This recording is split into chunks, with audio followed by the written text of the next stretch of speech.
8 de la mañana con 21 minutos, lo habíamos anunciado desde temprano, antes también de irnos a la pausa. El buen inicio que ha tenido el año en crecimiento económico está generando cambios concretos en las expectativas. Ayer conocimos el informe de política monetaria del Banco Central en el Senado y está con nosotros ya a esta hora en estudio aquí en ADN hoy el ministro de Hacienda, Mario Marcel. Ministro, ¿cómo le va? Muy buenos días. Muy buenos días. Bienvenido, ministro. Venir. Gracias por estar acá. Ministro, antes de entrar en las cifras de crecimiento, en todo lo que ha pasado en las últimas horas, también hace minutos contábamos de Valparaíso, algunas movilizaciones con barricadas, con algunos incidentes a propósito de un paro de los trabajadores portuarios que tienen demandas diversas, entre otras la Ley General de Puertos, algo que tiene que ver con el estado de los terminales, pero ¿cómo se mira desde el gobierno y desde Hacienda en particular la afectación que pueda llegar a tener una paralización como esta?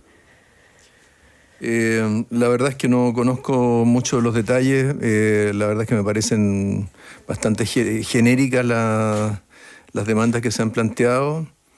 Y desgraciadamente ocurre con mucha frecuencia que en periodos de mayor intensidad de la actividad exportadora tienden a producirse este tipo de movimientos. Ayer los gremios de la fruta hablaban de medidas de presión obsoletas, pero de todas maneras, si esto se desarrolla en Valparaíso, en San Antonio o en distintos puertos, tiene un efecto y qué efecto puede tener en los puertos y en la economía al final del día.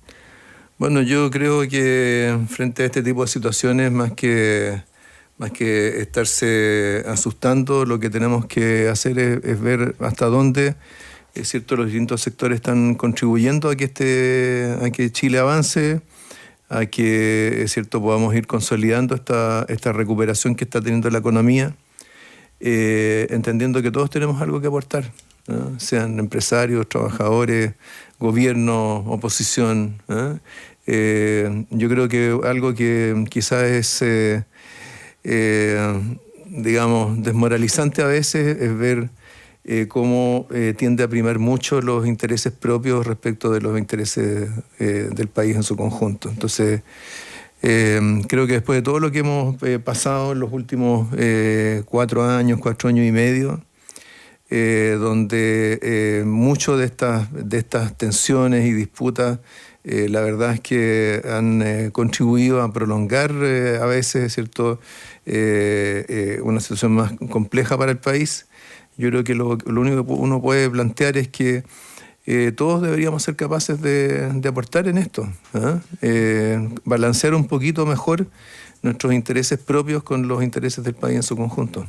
Concretamente, en este abanico de peticiones que usted describe como genéricas de los portuarios, ministro, la Unión Portuaria de Chile, que es el gremio que reúne a este sector, está planteando aquí que el gobierno del presidente Boric no ha cumplido compromisos, que partió con una agenda que no se ha cumplido. Y concretamente no se ha cumplido, dicen, en lo que dice relación con la Ley General de Puertos que ellos están pidiendo.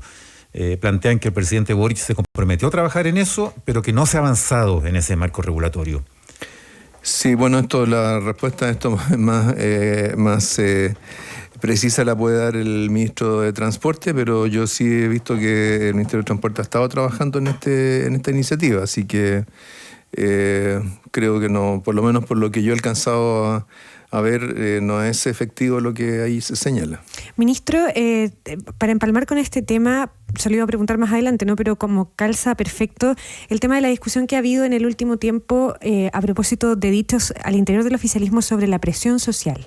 La presión social en particular para avanzar en las reformas que el gobierno tiene algo trabadas en el Congreso. ¿Cómo ve usted eso de la presión social y eso de instar al gobierno a que la presión social sea la que mueva la aguja en términos de las reformas y en otras materias? Bueno, yo creo que cuando el gobierno busca movilizar a la sociedad civil, quiere decir que no existe sociedad civil.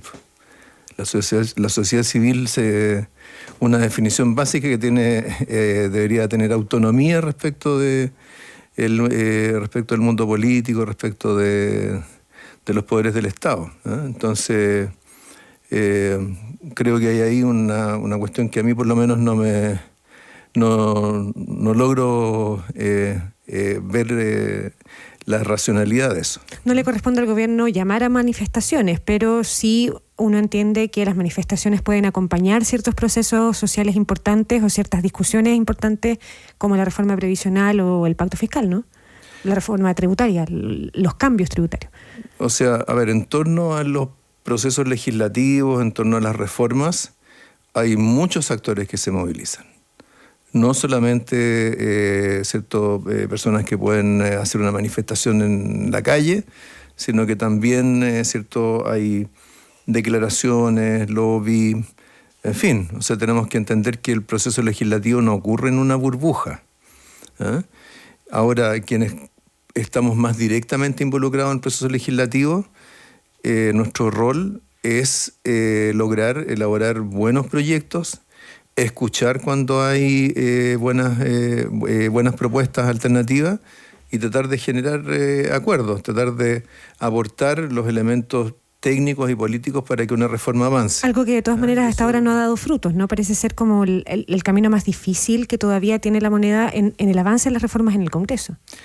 Sí, pero mire, la verdad es que si evaluamos digamos, las últimas semanas, por ejemplo, en el tema de cumplimiento tributario, hace no mucho tiempo se cumplió un año desde el rechazo de la reforma tributaria. Esperamos que transcurriera ese año, se separó el tema de cumplimiento tributario de reforma del impuesto a la renta, y el proyecto de cumplimiento tributario ha estado avanzando bastante bien y bastante rápido en la Cámara de Diputados. De hecho, se va a votar en la sala la próxima semana. En el caso de la reforma previsional, con todas las dificultades que tuvo, finalmente se aprobó en la Cámara de Diputados tiempo atrás. Inició ahora su discusión en el Senado, y lo que yo escucho de algunos senadores, por lo menos, no solo de gobierno, sino que de algunos de oposición, es disposición a buscar acuerdos. Entonces no todo es blanco y negro. Es cierto que el proceso legislativo ha sido muy difícil. El gobierno tiene minoría en el Congreso y eso siempre es ir con viento de frente, ¿cierto? Ir volando con viento de frente. Pero, por otro lado, creo que incluso en momentos políticamente muy difíciles, como fue, por ejemplo, la elección de consejeros al Consejo Constitucional el año pasado, justamente en esos días se aprobó el royalty minero. Entonces, yo creo que cuando hay disposición al diálogo, y en ese caso afortunadamente existió, estos elementos ambientales, o estos cálculos simplemente de números crudos de votos de gobierno y oposición, aún tiene un espacio de maniobra y aún puede avanzar. Ministro, vamos a los datos que han hecho noticia en esta semana, que ha estado bien llena de cifras, que a veces a la gente le resultan algo lejanas, pero cuando se aterrizan se comprende ahí cuánto impactan en la vida diaria de todos nosotros. Actividad económica que partió este año repuntando de manera interesante y en febrero incluso sorprendente, con el famoso IMASEC que subió un 4,5%. Y ayer un cambio en la proyección del Banco Central para todo este año, que me imagino, ministro, que usted está contento porque le dio la razón a usted. Usted desde hace meses venía anticipando que estábamos ya en un tren de recuperación de crecimiento, y el Banco Central confirma que para este año las proyecciones son mejores que las que tenía hace apenas 3-4 meses, en diciembre. Y podríamos crecer hasta en 3% este 2024. Pero el contrapunto es que el panorama hacia futuro no se ve tan favorable, porque nuestro crecimiento tendencial sigue muy pegado en el suelo, demasiado cercano a cero.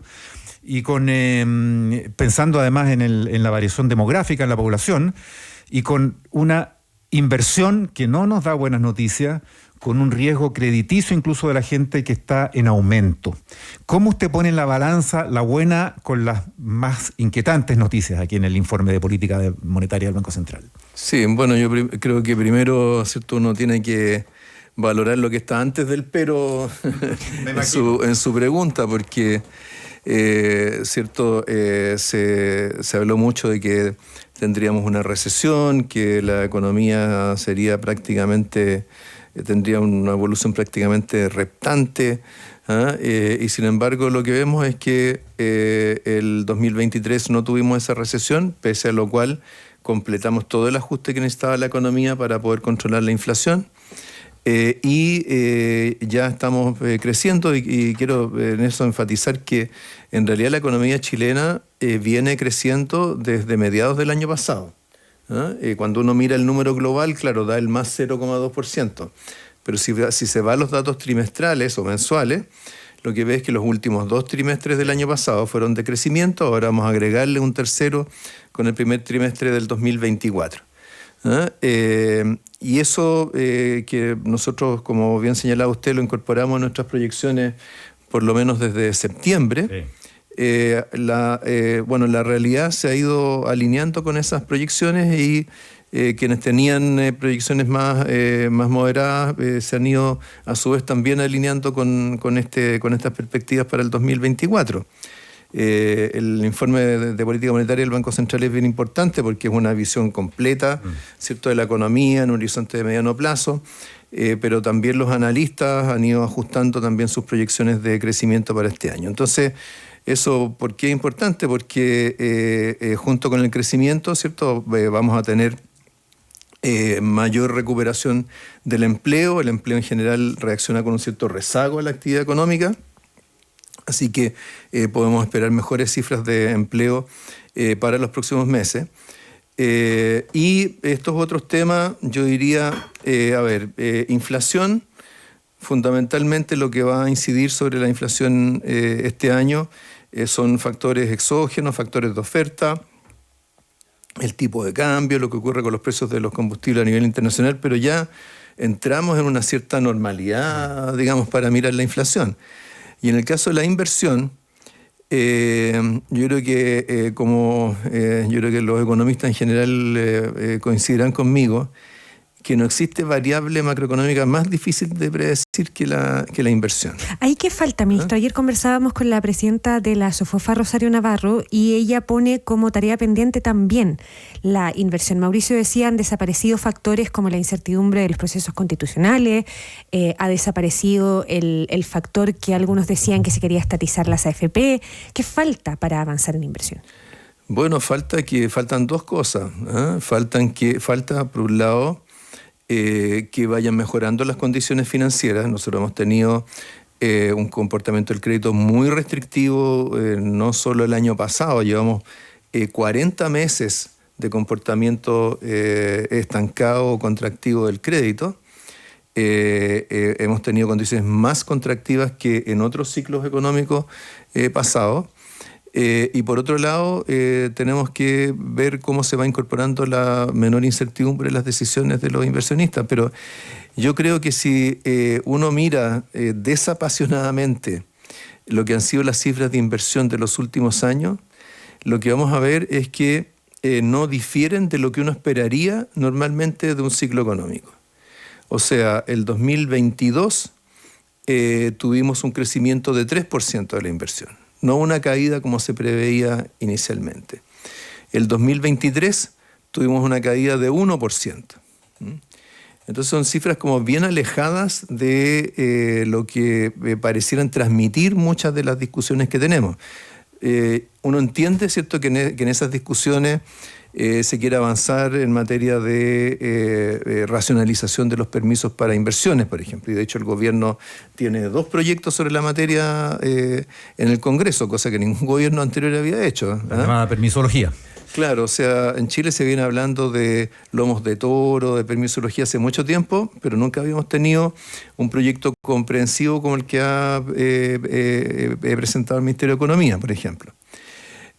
También, ¿cierto? Es importante que se abran oportunidades de inversión en sectores que tienen un potencial futuro, como es el caso del litio. Bueno, ahora, ¿cierto?, recién tuvimos el anuncio de cómo se va a implementar la política nacional del litio, con la posibilidad de proyectos privados en 26 salares, con la posibilidad de asociaciones público-privadas en algunos de los otros. Entonces, todo eso va generando condiciones más favorables para la inversión. Otro componente de la inversión que es importante es el de la inversión pública. Los 2 años anteriores fueron años relativamente débiles en materia de inversión pública.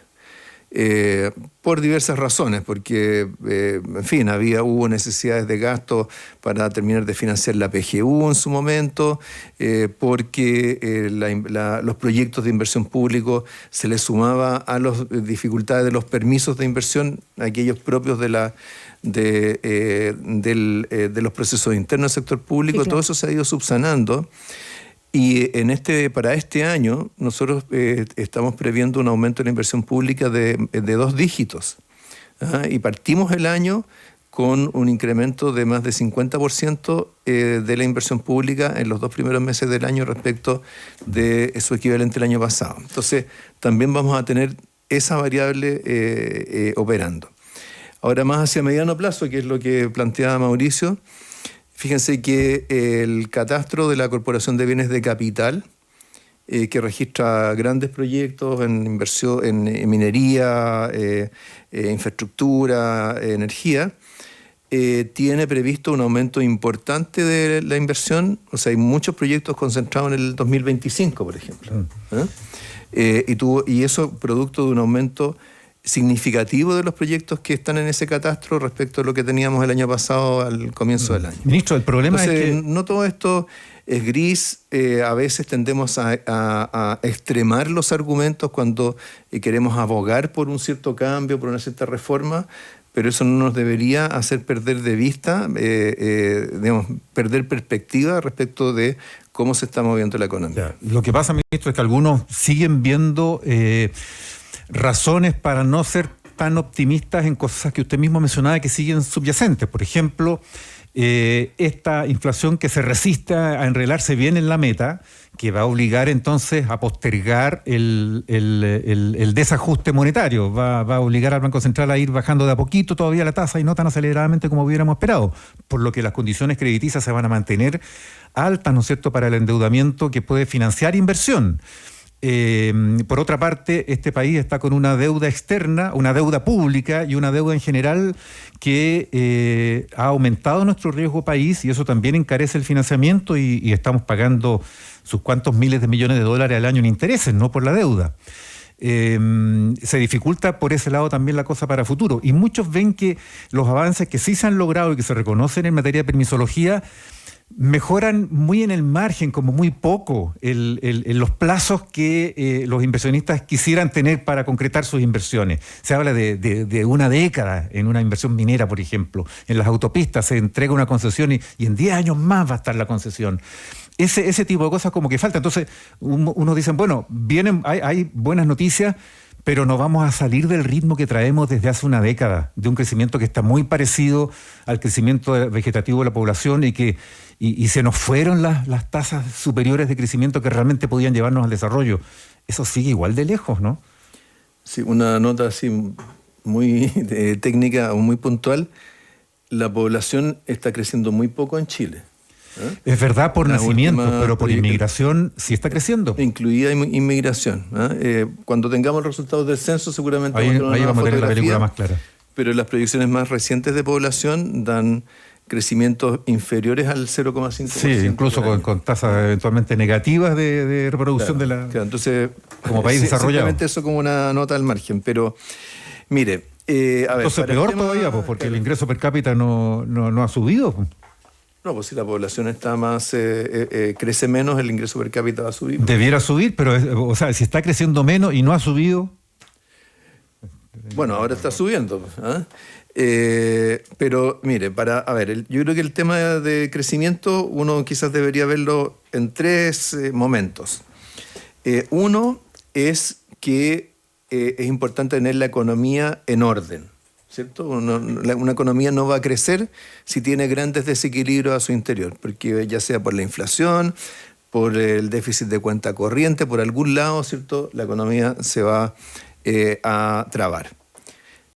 Esa parte ya la tenemos hecha. Sí, y el IPOM ayer lo ratificó en materia de déficit de equilibrios. Segundo, tenemos que impulsar la actividad en el corto plazo, ¿cierto? Acelerar la reactivación. Eso se refleja ahora en estas proyecciones que tenemos y todavía tenemos hartas cosas en las cuales estamos trabajando para impulsar sobre todo a sectores que están rezagados o darle más espacio de crecimiento para sectores que tienen un potencial mayor. Y en tercer lugar, tenemos que mirar el largo plazo, ¿cierto? Tenemos que ver cómo aumentar nuestro potencial de crecimiento de más largo plazo. Y eso no es algo secuencial, porque, ¿cierto? Si queremos que eso cambie, tenemos que trabajar desde ahora. No esperar, ¿cierto?, a que nos estacionemos en el 2%, el 1,8%, sino que tenemos que trabajar en eso ahora. Y eso lo estamos haciendo, ¿eh? O sea, mencioné ya el tema de los permisos para inversión. Cierto, operan, no tienen un efecto instantáneo, pero nos ayudan a generar espacio para crecimiento en el 2025, 2026, más adelante. Por otro lado, están estas oportunidades de diversificación de nuestra base productiva. ¿Ah? Fíjense que hoy día, por ejemplo, en el caso del litio, con lo que se anunció hace días atrás de Política Nacional del Litio, nosotros podemos duplicar nuestra producción de litio en una década. Y toda esa discusión que tuvimos, si Chile se estaba quedando atrás, si iba a ir, ¿cierto?, a la cola a otros países, ya ha dejado de ser válida. Al mismo tiempo, estamos avanzando en el cambio en nuestra matriz energética. Nosotros acostumbrábamos a ser un país dependiente de la importación de hidrocarburos para la generación eléctrica. Bueno, eso hoy día ya más de la mitad de nuestra generación eléctrica es de fuentes renovables. En el 2026, 2/3 de nuestra generación eléctrica va a ser de renovable. Y eso va a permitir desarrollar la industria del hidrógeno verde, que es una de las industrias más promisorias en el mundo. En el caso de la economía digital, ¿cierto?, que se aceleró especialmente durante la pandemia, Chile tiene ventajas comparativas importantes en América Latina para el desarrollo de la economía digital, por la estabilidad, por la calidad de sus redes de comunicaciones, etcétera.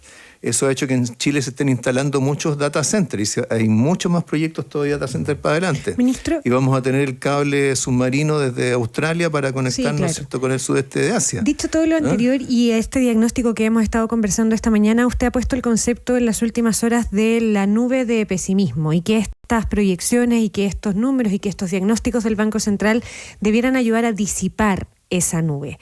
Quienes persisten en ese pesimismo ya no tienen argumentos para estar bajo esa nube. Hace un par de días usted decía al economista de apellido compuesto, ¿no? Pesimismo versus su exceso de optimismo, dicen algunos. ¿En qué escenario se está? En términos como de más políticos, si usted también quiere. Claro, bueno, yo creo que en términos de sesgo, en estos días se ha constatado que nosotros no teníamos un exceso de optimismo. Éramos más realistas que muchos que estaban mirando nuestra economía. Por otro lado, ¿en qué se manifiesta el pesimismo? Bueno, se manifiesta en que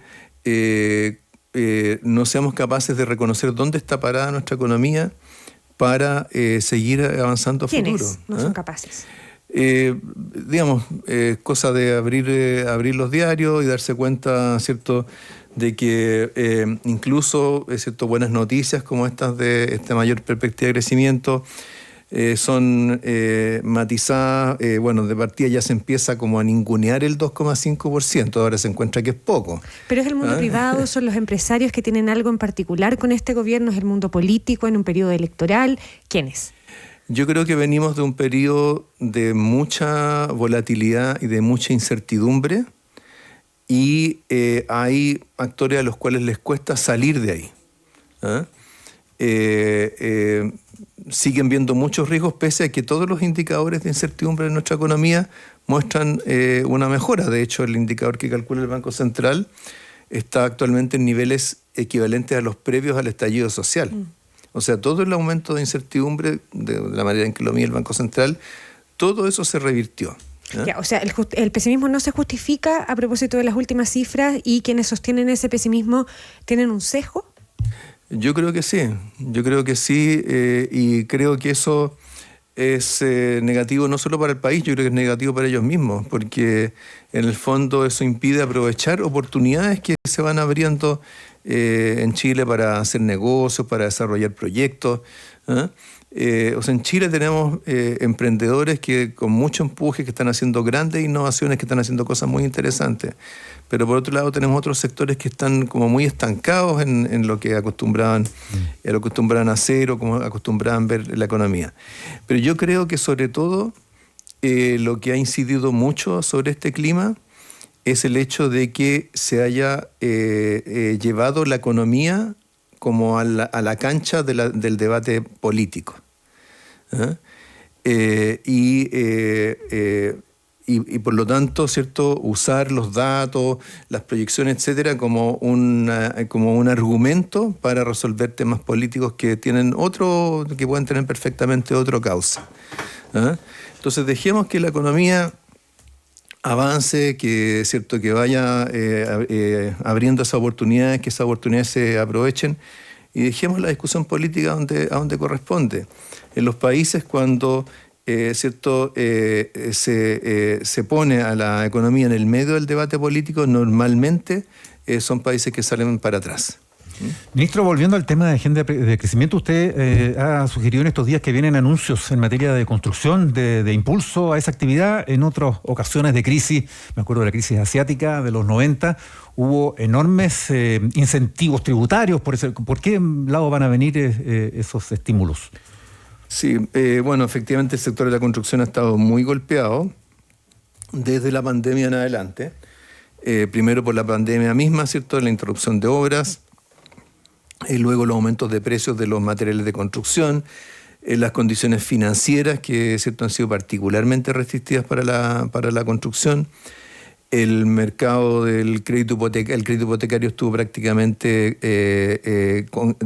congelado durante muchos meses en la época de los retiros de fondos de pensiones. Hoy día todavía está muy lento porque están muy altas las tasas de interés. Entonces, claramente es un sector que, por la importancia que tiene en la economía, por el peso que tiene en el empleo, en la inversión, ¿cierto?, requiere facilitarle, ¿cierto?, su recuperación. Nosotros hay varias medidas que ya hemos aprobado, otras que están en este momento en curso de aprobarse. Ayer, en la Comisión de Hacienda de la Cámara de Diputados se aprobó el proyecto sobre endeudamiento, que incluye ampliación de FOGAES para la construcción y para el crédito hipotecario. Y a eso vamos a agregar varias medidas, algunas legislativas, otras administrativas, fundamentalmente para agilizar, para dinamizar el crédito hipotecario, reducir los stocks que tienen acumulados las inmobiliarias que tienen paralizada la construcción de nuevas viviendas, ¿no? Junto con eso, hemos estado trabajando en iniciativas para proyectar, darle mayor proyección a sectores que tienen un potencial de crecimiento mayor, como es el caso del sector del turismo. Uh-huh.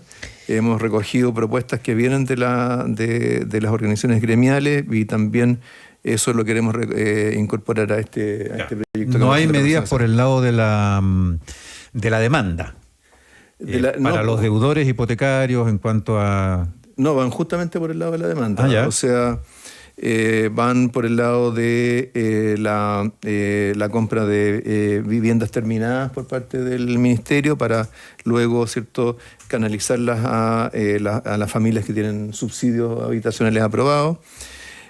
Vamos a tener también una rebaja del impuesto de timbres y estampillas para los créditos hipotecarios. Tenemos varias medidas de ese tipo, otras que van más por el lado de financiero, como ampliar el pool de financiamiento para mutuos hipotecarios, ¿cierto?, que es lo que se requiere, ¿cierto?, para poder financiar la compra de vivienda. Es decir, hay varias cosas que van en esa dirección. Como digo, algunas son legislativas, otras son de carácter administrativo. Ministro, no sé si se lo habíamos preguntado entre medio, pero nosotros en enero conversamos con el secretario general del Partido Socialista, Camilo Escalona, y ahora que estamos en año electoral aprovecho de preguntárselo, porque no recuerdo si lo hicimos antes. Camilo Escalona en ese momento, en enero del 2024, le proponía como candidato presidencial. ¿Qué pensó usted en ese momento y qué piensa ahora de esa posibilidad? O sea, ahora sigo pensando lo mismo que pensé en esa época, que es que yo tengo que concentrarme en mi trabajo como ministro de Hacienda. Nadie dice que se desconcentre, digamos. O sea, uno puede dejar de ser ministro de Hacienda para ser candidato presidencial. Es que desde el momento que a alguien le entra en la cabeza el sueño de ser candidato. o la ambición de ser presidente, o otros lo ven con esa ambición, las cosas cambian radicalmente. Y yo estoy 100% concentrado en sacar esta economía adelante para, en fin, beneficio de la ciudadanía. Esa es mi pega, esa es mi ambición. Ministro de Hacienda, Mario Marcel, gracias por venir al estudio de ADN hoy. Muy bien, muchas gracias. Muchas gracias, que esté muy bien. 8.